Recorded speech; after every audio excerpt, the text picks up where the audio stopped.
Les habla Rafael Arraiz Luca desde Unión Radio y esto es Venezolanos, un programa sobre el país y su historia. Y este programa es posible gracias al equipo conformado por Isabela Iturriza, Inmaculada Sebastiano, Carlos Javier Virgües, Juan Juárez, Fernando Camacho y Giancarlos Caraballo. También puedes seguir la transmisión en vivo en www.mundour.com. Debes buscar la pestaña de Radio en Vivo, bajar y darle clic en Unión Radio 90.3. Recuerda que nos puedes seguir en @mundourweb, en @radioescuelaur y en @rafaelarraiz en Twitter. Mi número de productor nacional independiente 30.720. Bien, en este cuarto y último capítulo de la serie Economía Venezolana, una visión histórica, donde vamos a comenzar revisando el financiamiento del desarrollo industrial en Venezuela. Recordemos que el 29 de mayo de 1946, en el primer gobierno de Rómulo Betancourt, se creó la Corporación Venezolana de Fomento, CBF. Esta venía a sustituir a la Junta de Fomento de Producción Nacional, que se había creado en 1944 durante el gobierno del general Isaías Medina Angarita. Y sobre esta materia yo comenté en un trabajo que se titula La industrialización sustitutiva de importaciones ISI en América Latina, el caso venezolano, comenté lo siguiente, voy a leerles. La CBF vino a instrumentar en Venezuela lo que después la CEPAL, Comisión Económica para América Latina de la ONU, denominó industrialización por sustitución de importaciones. En otras palabras, Venezuela requería diversificar su economía, que ya para entonces era mayoritariamente petrolera, y para hacerlo, la CBF establecería mecanismos de otorgamiento de créditos a empresarios privados que quisieran desarrollar la promoción de empresas de utilidad pública cuyo volumen o características no sean posibles o halagadoras para el inversionista particular. Bien, y un testigo excepcional de este proceso fue el expresidente de la República, Ramón J. Velázquez.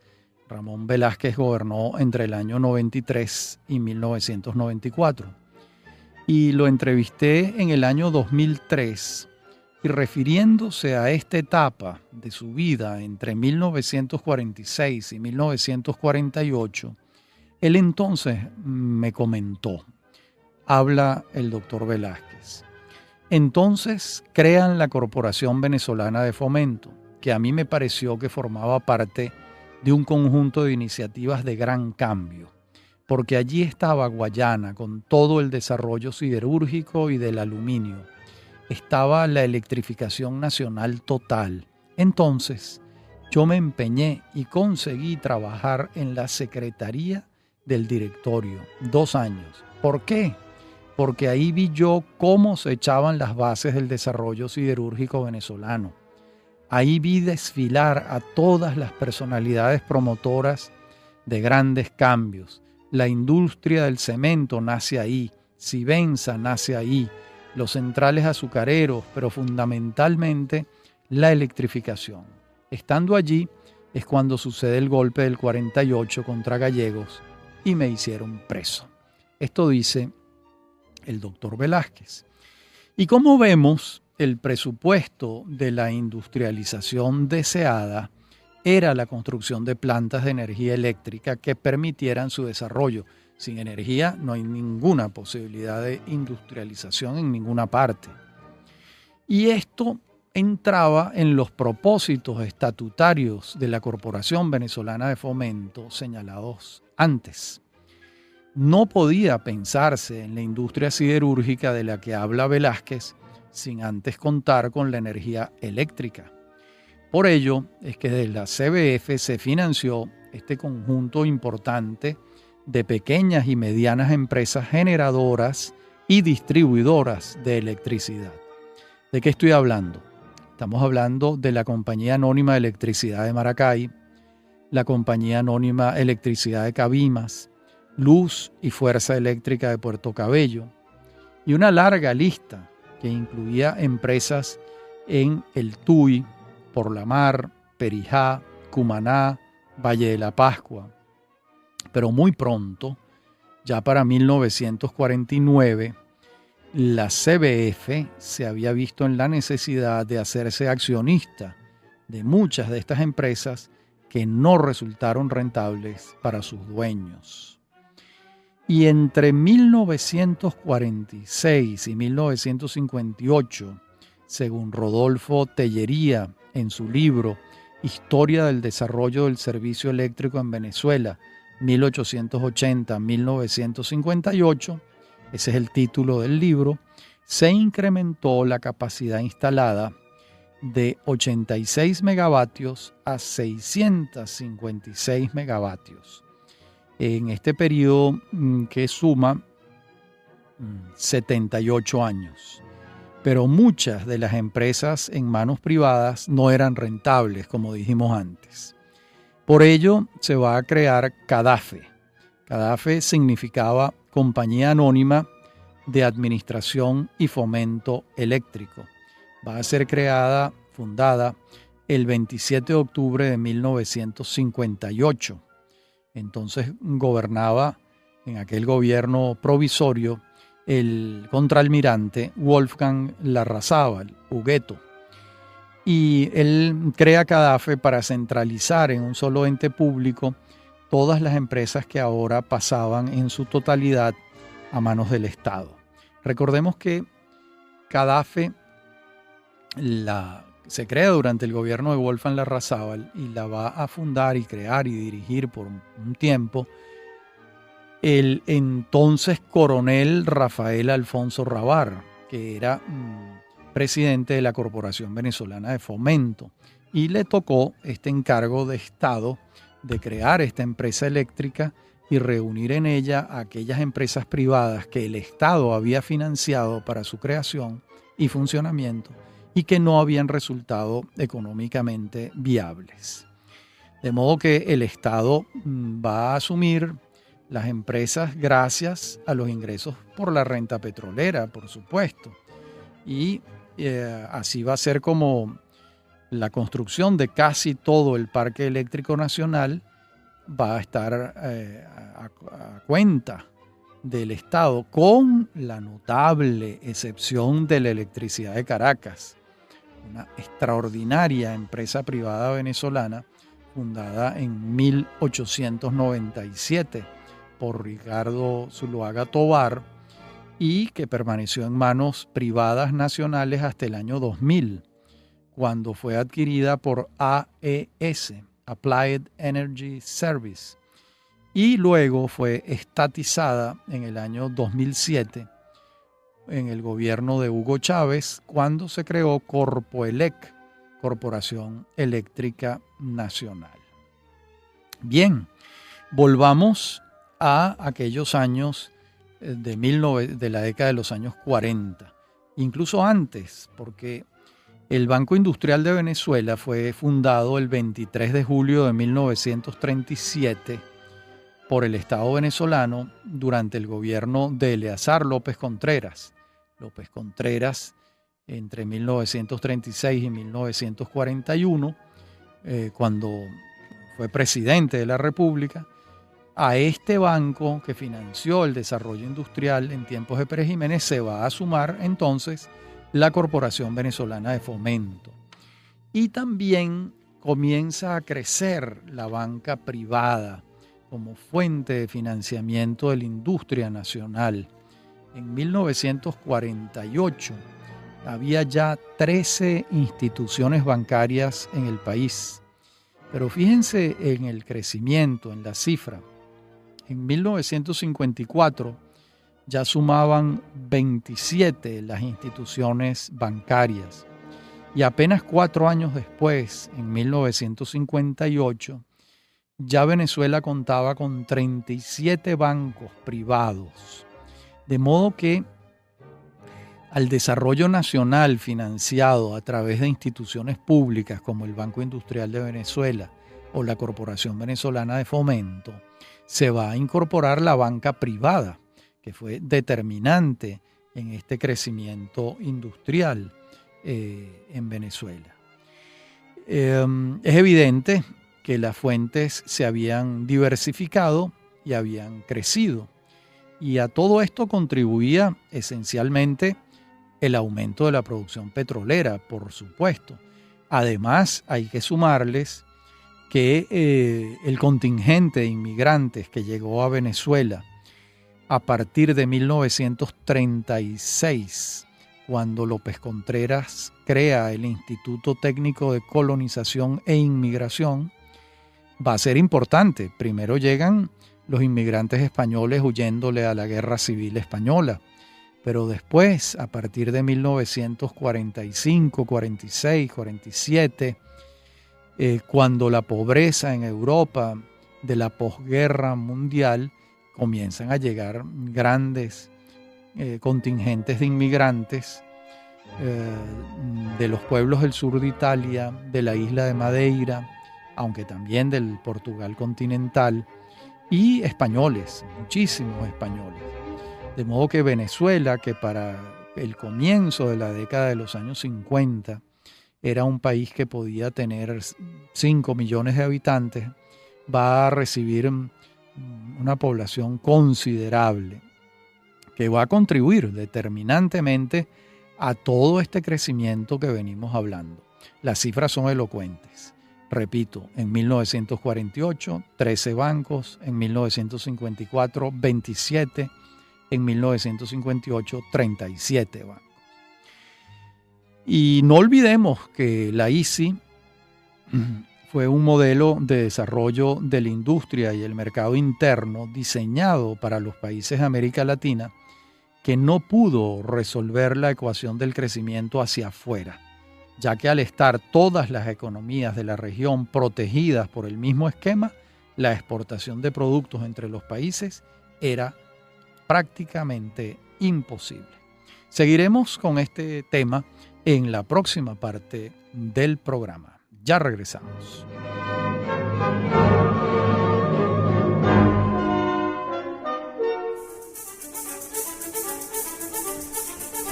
En breve continúa Venezolanos. Somos Unión Radio Cultural.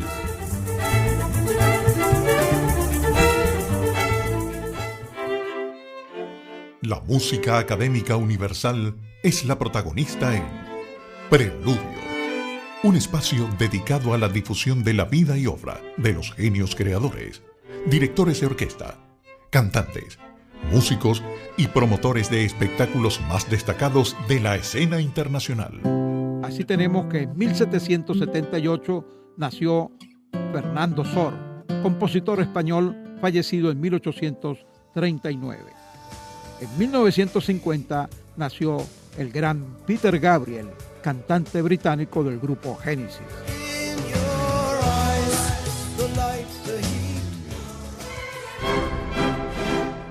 Preludio, conducido por Germán Alirio Chacón, los sábados a las 6 de la mañana y 11 de la noche, y domingos a las 8 de la mañana.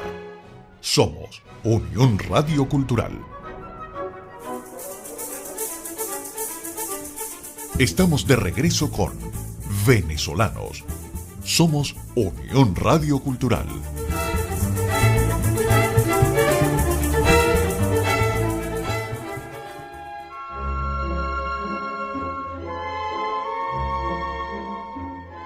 En la parte anterior del programa veníamos hablando del esquema de la ICI y cómo este modelo de desarrollo durante un tiempo favoreció el crecimiento del parque industrial latinoamericano y en Venezuela particularmente, porque Venezuela contaba con los recursos petroleros, con la ingente cantidad de divisas que entraban a Venezuela por la exportación de petróleo y el pago de los impuestos al Estado venezolano por parte de las concesionarias.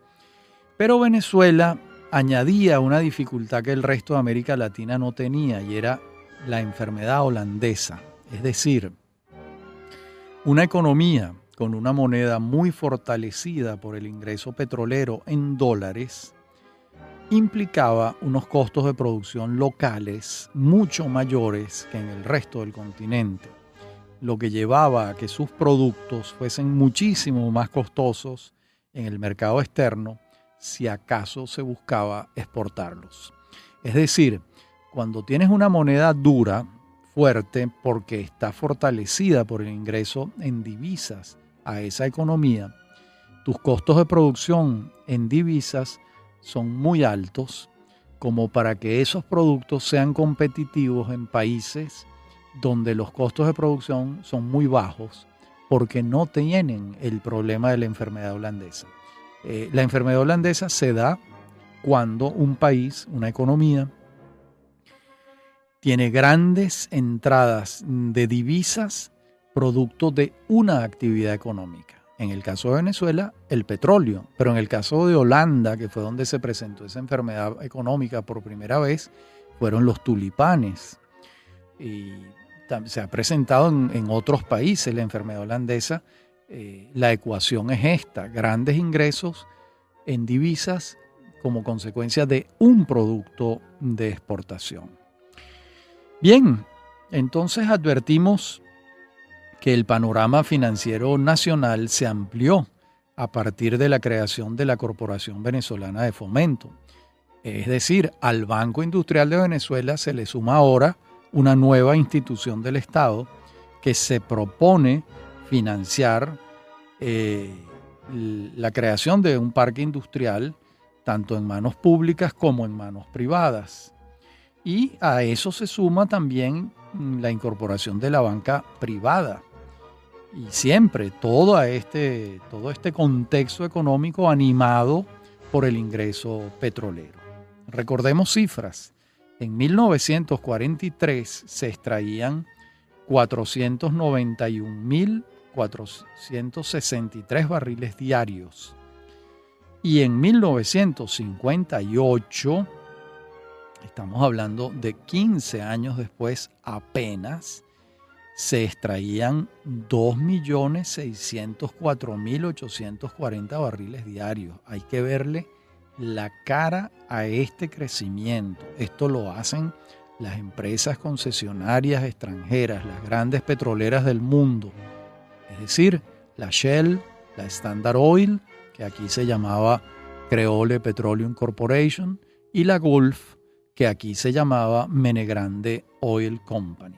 El Estado venezolano cobraba regalías y, a partir de 1942, impuestos sobre la renta. Ambas sumaban, como hemos dicho en otras oportunidades, un 46,5% de cada dólar petrolero extraído y exportado. Y bueno, estas cifras representan un aumento gigantesco de la producción petrolera en apenas 15 años. Y creo que esto es básico para entender la coyuntura venezolana de aquella época. Vamos a ver ahora el tercer punto de inflexión del que hemos venido hablando desde el programa anterior y en este. Y es lo siguiente. A raíz de la creación de la CBF en 1946, esta corporación le solicita a la empresa norteamericana Burns & Rowe un estudio que condujo a la redacción de un Plan Nacional de Electricidad. Esto lo está haciendo el primer gobierno de Betancur. Este estudio fue entregado en 1947 y señalaba el gran potencial que tenían las aguas del río Caroní para desarrollar un sistema de centrales hidroeléctricas. Hasta entonces, todo el tema lo llevaba la CBF a través de su departamento de electricidad. Luego, en 1953, cuando gobernaba Marcos Pérez Jiménez, funcionaba una oficina de estudios especiales adscrita a la Presidencia de la República, y esa oficina estaba encabezada por el entonces mayor Víctor Maldonado Michelena. Y desde esta oficina de estudios especiales es desde donde se va a crear la Comisión de Estudios para la Electrificación del Río Caroní, CEEC, y se designa al mayor Rafael Alfonso Rabar para presidirla. Alfonso integró a su oficina a los ingenieros Rafael de León, Roberto Álamo y Rodolfo Tellería, y comenzaron entre todos a trabajar con base en el informe Burns and Rowe. Este informe recomendaba construir una central hidroeléctrica con capacidad de 150.000 kilovatios en Macagua. Los trabajos comenzaron en 1956 y concluyeron en 1959. Pero ya para ese año 59 la capacidad alcanzada de Macagua 1 fue del doble, de 300.000 kilovatios. Esa fue la primera central hidroeléctrica en el sur del país, porque la primera fue la que construyó Ricardo Zuluaga y la Electricidad de Caracas en el Encantado, en un cañón del río Guaire, muy cerca de Petare, cuando el río se precipita sobre los valles del Tuy.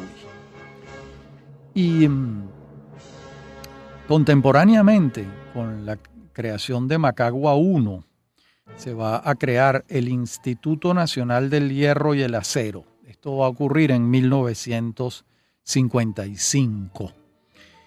Tenía el objeto de construir una siderúrgica en Matanzas, una región de Guayana, y concebir un plan de industrialización del sur del país. Al frente de este instituto también estuvo Rafael Alfonso Rabar. Luego, el 30 de enero de 1958, Alfonso Rabar es designado por Wolfgang Larrazábal como presidente de la Corporación Venezolana de Fomento, con el objeto de coordinar desde allí el desarrollo de Guayana, además de resolver el tema que señalamos antes de las empresas regionales de energía que pasaban a manos del Estado, y para ello se creó CADAFE, como dijimos, el 27 de octubre de 1958.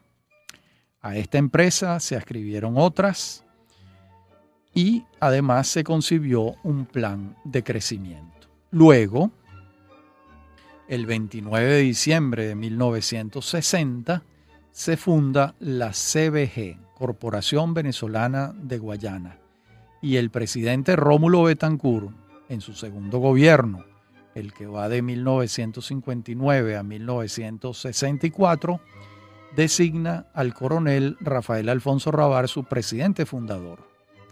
Y a esta nueva institución del Estado se adscribieron la SEC, Comisión para los Estudios de la Electrificación del Caroní, y el Instituto Venezolano del Hierro y el Acero. Además, Alfonso Rabar desde allí coordinó con la Universidad de Harvard y el MIT, el Massachusetts Institute of Technologies, la planificación de una nueva ciudad, de una nueva urbe, Ciudad Guayana, cuya fundación ocurrió el 15 de julio de 1961, y para 1964 lo esencial de sus vías de comunicación principales ya eran un hecho. Recordemos que todos los pueblos y ciudades de Venezuela se fundaron durante el periodo colonial español, salvo dos ciudades: Ciudad Ojeda, que la fundó el general López Contreras, y Ciudad Guayana, que la fundó Rómulo Betancourt. De resto, las grandes ciudades venezolanas, los pueblos, las ciudades medianas, todos fueron fundados en el periodo colonial español. Y, por otra parte, el 16 de abril de 1963, la CVG va a crear EDELCA, Electrificación del Caroní, Compañía Anónima. Y antes, el 9 de julio de 1962, se inaugurará la planta siderúrgica de Sidor. Sidor quiere decir Siderúrgica del Orinoco. Ya era un hecho el papel rector de la CBG y avanzaba la construcción de la central hidroeléctrica de Guri, inaugurada el 8 de noviembre de 1968 en su primera etapa durante el gobierno de Raúl Leoni, ese gobierno que va de 1964 a 1969, y su segunda etapa va a ser inaugurada el 8 de noviembre de 1986 durante el gobierno de Jaime Lucinchi, el gobierno que va de 1984 a 1989.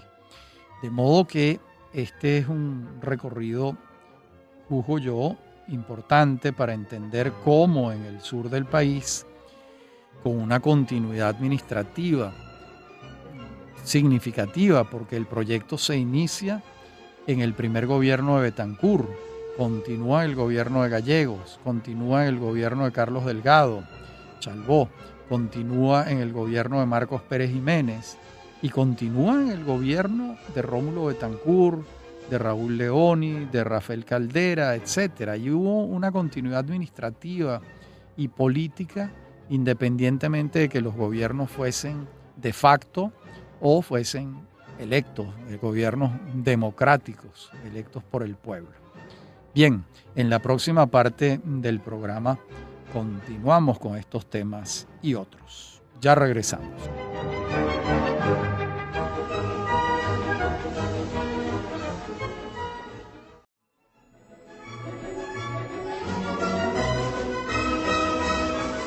Bien, en la parte anterior del programa veníamos hablando de las tareas de la CBG.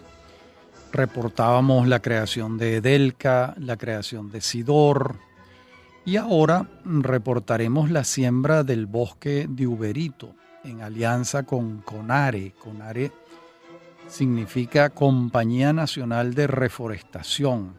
Allí se establece un plan a 15 años que hizo de este bosque el más grande del mundo sembrado por el hombre. Bosques naturales los hay bastante más grandes que Uberito, pero no hay ninguno en ningún lugar del planeta del tamaño de Uberito que haya sido sembrado por el hombre. De modo que su objetivo, naturalmente, era proveer de pulpa de papel al país, así como de maderas para la construcción y la mueblería. En 1967, la CBG va a crear Alcasa, Aluminios del Caroní, Compañía Anónima. Y ese mismo año se pone en funcionamiento la planta de aluminio en sociedad con la Reynolds Metal. Así se crea una empresa mixta, cuyo capital accionario mayoritario era privado y la CBG conservaba un porcentaje menor. Y para 1972, Alcasa producía 50.000 toneladas al año y era la más grande de América Latina. Hoy en día no hablemos de la producción de Alcasa. Lamentablemente, a partir de 1974 fue estatizada en su totalidad durante el primer gobierno de Carlos Andrés Pérez, entre 1974 y 1979. Este mismo año de 1967, cuando se crea Alcasa, se va a crear otra empresa mixta, Cementos Guayana, con 4 socios con 25% de capital cada uno, 3 empresas privadas y la CBG con 25% del capital. Este era el esquema que tenía en mente el general Alfonso Rabar, crear empresas mixtas cuya participación accionaria mayoritaria fuese de la empresa privada y el Estado en minoría. Esto garantizaba la eficiencia absoluta de las empresas y trajo extraordinarios resultados. Les acabo de referir que Alcasa en el año 72 ya producía 50.000 toneladas al año de aluminio. Hay que verle la cara a eso.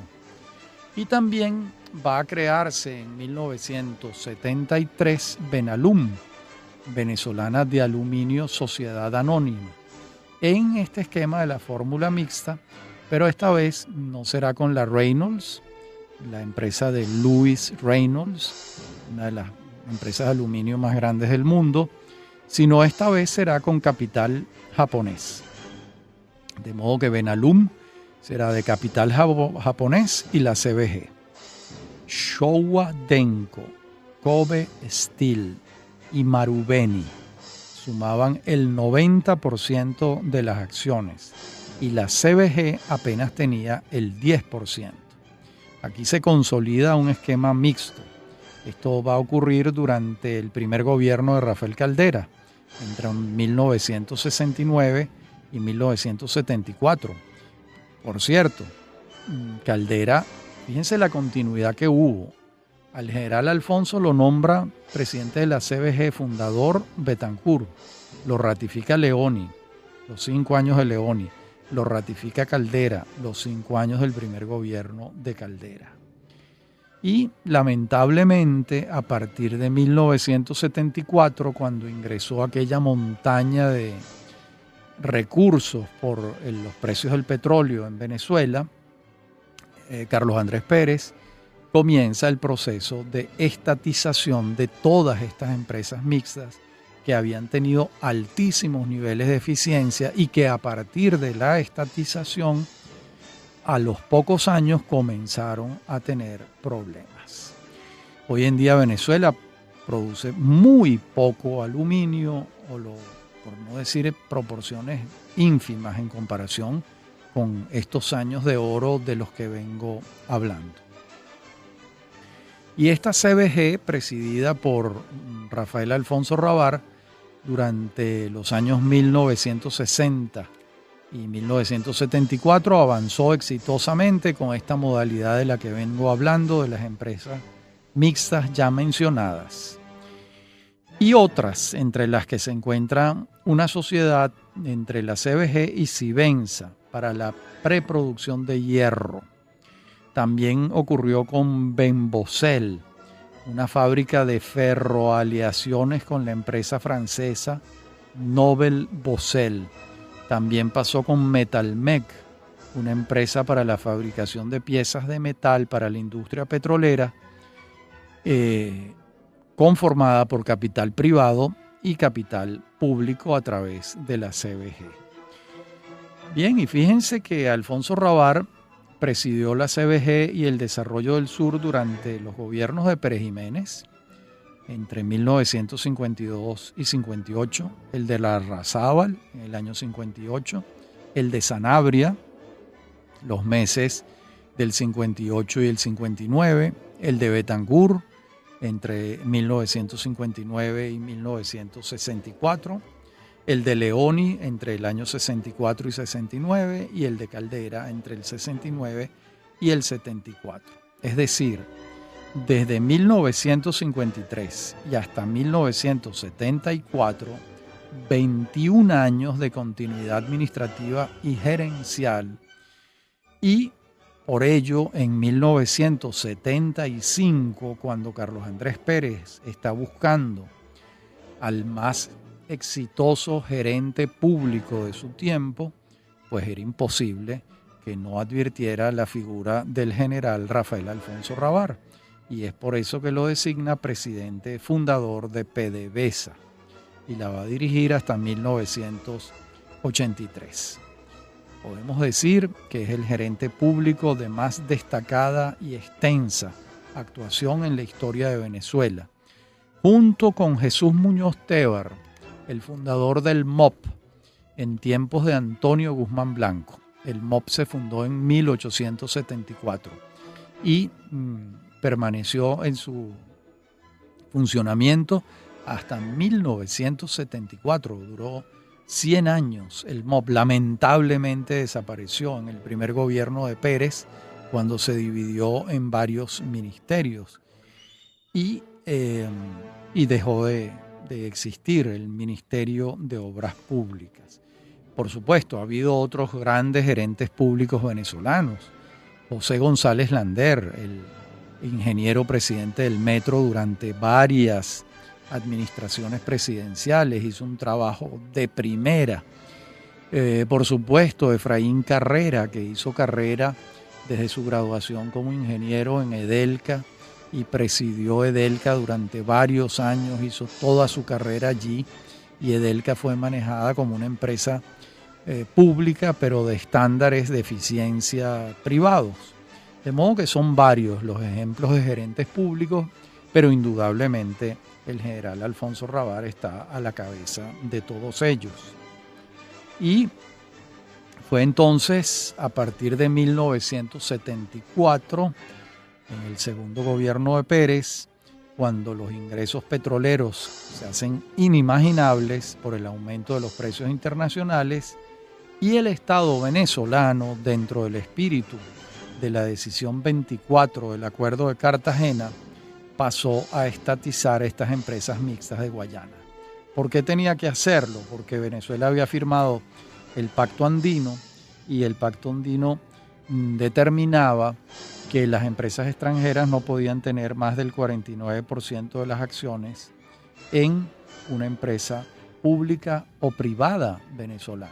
Esto se cuenta y no se cree, porque desde hace muchos años los países lo que buscan es inversión extranjera, pero hubo un momento del mundo, en esas vueltas que da el mundo, que se consideraba que la inversión extranjera había que limitarla, como que si la entrada de grandes capitales en un país fuese algo inconveniente.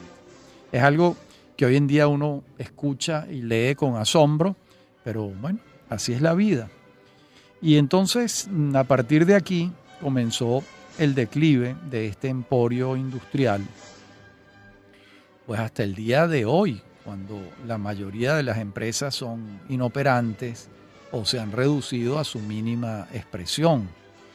De modo que, bueno, esta es la historia de Guayana. Yo hubiera querido relatarles unos años recientes de gran éxito y de crecimiento de ese emporio industrial, pero no fue así ni no ha sido así. Ahora, sí es importante recordar que allí hubo una claridad de criterios que se sostuvo durante muchos años por parte del Estado venezolano y que trajo extraordinarios resultados mientras se mantuvo el criterio inicial de empresas mixtas donde el capital extranjero fuese mayor el capital privado fuese mayor que el capital del Estado, siempre a través de la CBG. Y ahora, en esta parte del programa y en la próxima, veamos algunas observaciones conclusivas sobre estos programas que hemos venido haciendo sobre la economía venezolana. Estos tres momentos que hemos trabajado en el capítulo 3 y el capítulo 4 apuntan a un objetivo pendiente para entonces, que era industrializar el país. Bueno, era un objetivo común a toda América Latina. Es evidente que los países que se industrializaron primero, pues primero pudieron acumular grandes capitales y financiar el desarrollo en otros órdenes de la vida económica y social. Recordemos que la revolución industrial comenzó en Gran Bretaña en la segunda mitad del siglo XVIII, fundamentalmente con el invento de James Watt y la máquina de vapor. Y desde que comenzó la revolución industrial en Gran Bretaña, pues lograr la industrialización fue una meta prácticamente unánime en el mundo. Gran Bretaña comienza su industrialización, los Estados Unidos casi lo hace de inmediato, igual Alemania, igual Francia, algo Bélgica, algo Italia, muy poco España, pero así vamos viendo. El objetivo de la industrialización era un objetivo común a los países que querían desarrollarse. Y Venezuela no se queda atrás en ese sueño, ¿verdad? Y en las primeras décadas del siglo XX Era imposible que en el país hubiese capitales y tecnología como para desarrollar la industria petrolera. De allí que abrirle la puerta a las transnacionales petroleras no tenía alternativa. O se contaba con las concesionarias petroleras extranjeras o no se desarrollaba la industria petrolera, porque los venezolanos solos no podíamos hacerlo. De modo que eso fue así y así de sencillo. En la próxima parte del programa veremos algunas otras conclusiones de todo esto que hemos venido refiriendo. Ya regresamos. Estás escuchando Unión Radio Cultural. Este y otros programas de Venezolanos los puedes oír en formato podcast a través de Anchor.fm. Para alguna sugerencia sobre este espacio, pueden escribirnos al correo rafaelarraiz@hotmail.com y en Twitter @rafaelarraiz. Somos Unión Radio Cultural. Julio César Pineda nos conecta al panorama internacional con noticias y sucesos que repercuten en Venezuela y el resto del mundo. En la época comunista, la Unión Soviética tenía su área de influencia, la cortina de hierro. Además tenía su fuerza dentro del Pacto de Varsovia concentrada militar con armas nucleares. Y los Estados Unidos en la OTAN había hecho también una alianza con países occidentales frente a la amenaza soviética. Reseñando los hechos mundiales que son parte de la memoria de la humanidad. Brújula Internacional con Julio César Pineda. Sábados, 3 de la tarde. Domingos, 6 de la mañana. Somos Unión Radio Cultural.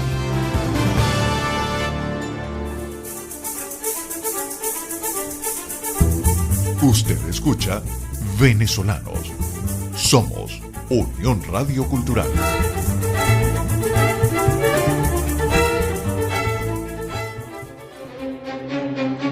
Bien, decíamos que para que las petroleras trajeran grandes capitales y tecnologías se requería un marco jurídico claro y unas autoridades confiables. Seguridad jurídica, que es la clave de la inversión extranjera. Y esto lo advirtió Henry Dieterden, el presidente de la Shell, cuando en sus memorias dejó escrito lo siguiente: creo haber hecho quizás la operación más riesgosa de mi vida, se refería a Venezuela, cuando en nombre de nuestras compañías decidí comprarle a General Asphalt Company de Filadelfia una concesión a largo plazo que nos garantizaba territorios enormes en casi todo el país. Tengo que admitir que el informe favorable preparado por el experto geólogo norteamericano Dr. Ralph Arnold me dejó impresionado por el valor potencial de esos inmensos territorios. A pesar de estas circunstancias, hay que tomar en cuenta que hasta ese momento no existía ningún pozo en producción en Venezuela y antes de que tuviésemos la seguridad que estos pozos activos existieran, nosotros mismos teníamos que invertir, obviamente, una suma colosal de dinero. Este negocio era riesgoso, sin duda alguna. ¿Por qué entonces decidí acometerlo?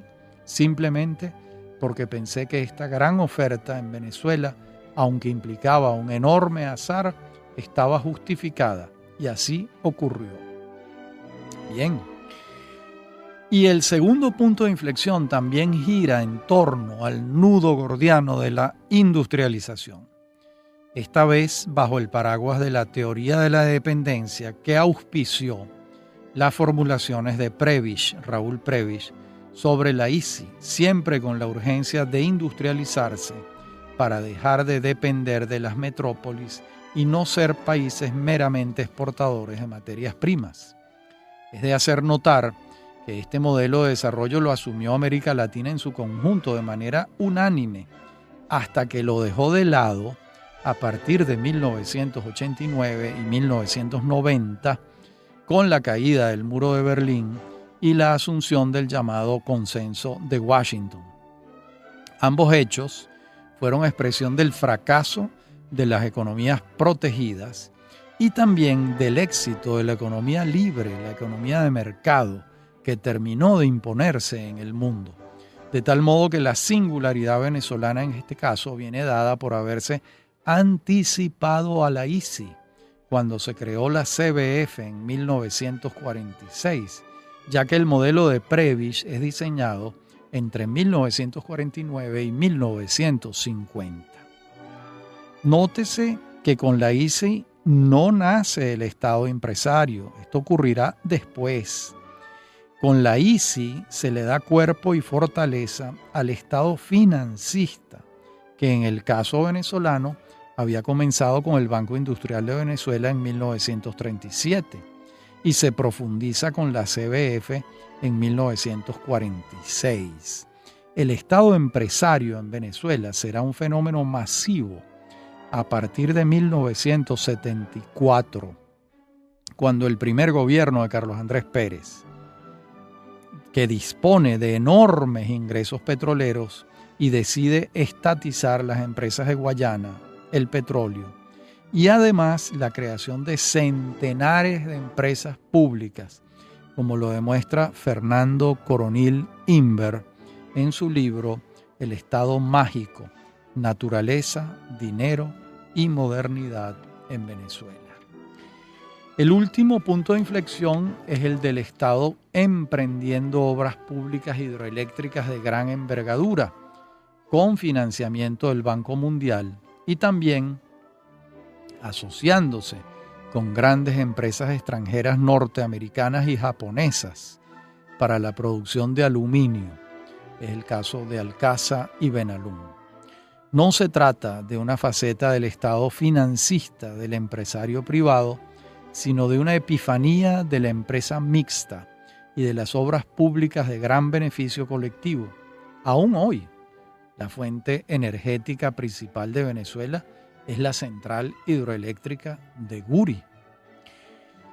Y bien, vamos llegando al final de nuestro programa y nos hemos detenido en estos tres momentos del desarrollo del siglo XX, porque son evidentemente centrales para la comprensión de nuestra historia. Un cuarto momento ha podido ser 1989, cuando se desmontó en Venezuela y en todo el continente latinoamericano la ICI, la industrialización sustitutiva de importaciones, y la teoría de la dependencia pasó al olvido. Entonces, la teoría de atribuirle a un esquema de subordinación metrópolis-satélite la causa del subdesarrollo de los países latinoamericanos dejó de ser unánime y se asumió la teoría de la globalización como la propia de los tiempos post-Unión Soviética.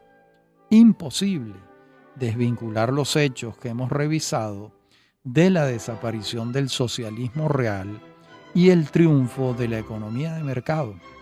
Incluso países sin libertades políticas como es China asumieron plenamente la economía de mercado, o por lo menos un buen conjunto de libertades económicas que han producido un desarrollo económico notable en China en los últimos 40 años. Las zonas económicas especiales chinas se crearon en 1978, de modo que ya son 40 años de crecimiento económico. En todo caso, este año de 1989 trajo la desaparición del Estado, creador de un marco arancelario y crediticio para una economía protegida, y también la desaparición del Estado empresario y la subsecuente circunscripción del Estado a sus tareas liberales básicas. Irónicamente, 1989 trajo una situación más parecida a la del Estado cobrador de regalías de nuestro primer punto de inflexión, 1914-1921, que a la de 1946 y 1960, los otros dos puntos revisados. La verdad es que de los tres puntos de inflexión el de las economías protegidas, la ICI, ha sido superado en casi todo el mundo a partir de la asunción de la economía de mercado, junto con los bloques continentales y los acuerdos bilaterales de zonas de libre comercio. En otras palabras, la globalización. Realmente a partir de 1989, con la caída del muro de Berlín, la desaparición de la Unión Soviética, la vuelta de la democracia a los países satélites de la Unión Soviética, más la economía de mercado, fueron abriéndole un camino pues a este mundo en el que estamos hoy, globalizado. Hay además otro hecho importante que permitió la aceleración de la globalización, y es el año de 1993, cuando Tim Berners-Lee, un investigador, un científico británico encabezando un grupo, logra crear la World Wide Web, la red que populariza, democratiza la Internet y permite que la globalización económica, comercial, de recursos humanos, financiera, de los sistemas de producción industriales, todos ellos se globalicen y el mundo avance hacia una suerte de aldea global en la que hoy en día vivimos. Bajo ese, digamos, paraguas teórico de la globalización, a la que los franceses también llaman mundialización. En todo caso, a lo que hemos venido asistiendo desde 1989 y hasta la fecha, es decir, unos 33 años, es a un mundo que se va globalizando con base en la disminución del principio de soberanía de las naciones, un cambio importante en los conceptos iniciales del Estado-nación, que se va robusteciendo a partir de la Paz de Westfalia en el siglo XVII, y asistimos a un cambio de la naturaleza de los estados a partir de esta aceleración de los procesos de globalización en el mundo. Venezuela, por supuesto, no está al margen de esto, y esta relación de los hechos que vengo haciendo a lo largo de estos 4 programas culminan con este tema de la globalización y la inserción de Venezuela en los mercados internacionales, aunque, por supuesto, en los últimos 20 años hemos visto intentos, unas veces exitosos, otras veces no, para volver a esquemas anteriores, a esquemas protegidos, a esquemas de economías planificadas, centralizadas, esquemas en los que no se confía en las libertades económicas plenas para que la sociedad genere los bienes y los servicios que necesita para su crecimiento y desarrollo. Bien, este ha sido pues el 4º y último capítulo de esta serie. Como siempre ha sido un gusto hablar para ustedes. Soy Rafael Arraiz Luca y esto es Venezolanos. Me acompaña en la producción Inmaculada Sebastiano y en el control técnico en esta oportunidad Juan Clark. A mí me consiguen en mi correo electrónico rafaelarraiz@hotmail.com y en Twitter @Rafael Arraiz. Hasta nuestro próximo encuentro.